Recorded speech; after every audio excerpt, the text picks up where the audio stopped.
Summertime can be one of the hardest times for teenagers and young adults to sustain their walk with the Lord. And I want to make a couple videos to give you some practical things that I've learned along the way on how to keep a healthy walk with the Lord during summer. Hi, my name is Brasher. I'm the youth pastor here at Meeting Place Church, and I'm so glad that you are watching the video today.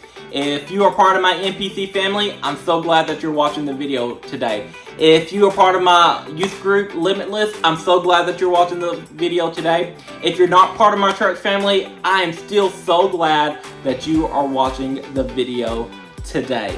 So we've been talking about some principles and some thoughts that is going to keep us sustaining our walk with the Lord during summertime. If you haven't watched the first two videos, go back and watch them now. We talk about not missing church to be lazy, and we talk about being very particular about who we hang out with this summer. Today, I want to talk to you about keeping a consistent prayer life in the summertime. You know, you're going on vacation, you're going on day trip, and so sometimes you might find it hard to keep a consistent prayer life. But here's something I want to challenge you with. Just because you can't have a prayer time every day doesn't mean that you can't have a prayer time at all. Just because you can't have a prayer time every day doesn't mean that you can't have a prayer time at all. Now, I do believe that you can pray every day, whether it just be praying over your meals. If you'll pray over your meals every day, you're praying every day. If you will pray before you go to bed, you're praying every day. But if we're talking about having like a little session time where it's just you're kind of getting along with the Lord and you're spending some time with the Lord, sometimes that's not feasible every day. And so, but what we're not going to do is we're not just going to go weeks on end without having prayer time with the Lord. So here's how we're going to combat that. One of the best teachings I've ever heard on having a consistent prayer life was from Dr. Mark Batterson. And he taught this, and I'm going to share it with you. If me and you, we say that we need to go eat, we really need to go hang out together, and we both agree, how likely is that meal to happen? Probably not. But if I tell you, hey, next Sunday, I'm going to pick you up, and we're going to go out to eat together. I'll be at your house at 2 o'clock. How much more likely is that meal going to happen? It's a lot more likely going to happen. So it's the same with the Lord. You know, Luke 22:39 says this, it was Jesus' custom to go to prayer. And so here's what we're going to do. We're going to set an appointment with the Lord and we're going to keep it. Set an appointment with the Lord and keep it. Now, let me tell you, one of the best things for you to do is get you a prayer journal. And I have found if you will write down, I want to pray 2 times a week, 3 times a week. If you will write that down, you are a lot more likely to keep those appointments with the Lord and be very specific.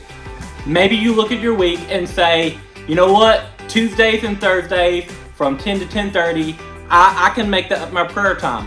Maybe you can do 3 days a week and say, you know what, Mondays, Wednesdays, and Fridays, I got a time slot. My lunch break is 12 to 12:30 or 12 to 1, and I'm going to not go out to eat with everybody those days, but I'm going to take that time and I'm going to sit in my car and I'm going to pray. The key is make it yours. Make it yours. Make it your custom. Make it your custom. Then take your Bible journal and just write down what you prayed for. Write down what the Lord revealed to you. Andrew Murray says prayer is dialogue, not monologue. God's voice in response to mine is its most essential part. And so we are believing that we're going to receive revelation from the Lord while we are praying.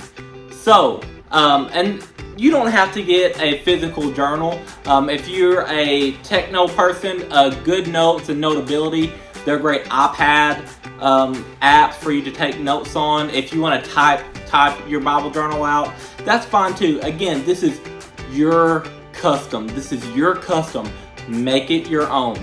So, in conclusion, just because we can't have a prayer session every day doesn't mean that we're not going to try to make any time for prayer. We're going to try to pray consistently. We're going to make it our own custom. We're going to set an appointment with God, and we're going to keep it, and we're going to have a custom, and we're going to journal about it. Journaling doesn't have to be long. It doesn't have to be 3 or 4 pages, but just jot it down. And we're going to be consistent. If we miss a time of prayer, don't miss a second time of prayer.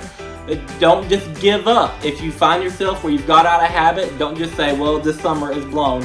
No, put that discipline back before you. You might even have to make some adjustments to your custom when you say, okay, this time didn't work out, but this time works out a lot better. Here's the thing, it's your custom, make it your own. And if you will do this, I promise you, you will be a lot better Christ follower, and you will sustain your walk with the Lord. Hey, if I taught you something today and I challenged you in your faith, hit that like and subscribe button, and I will see you next time.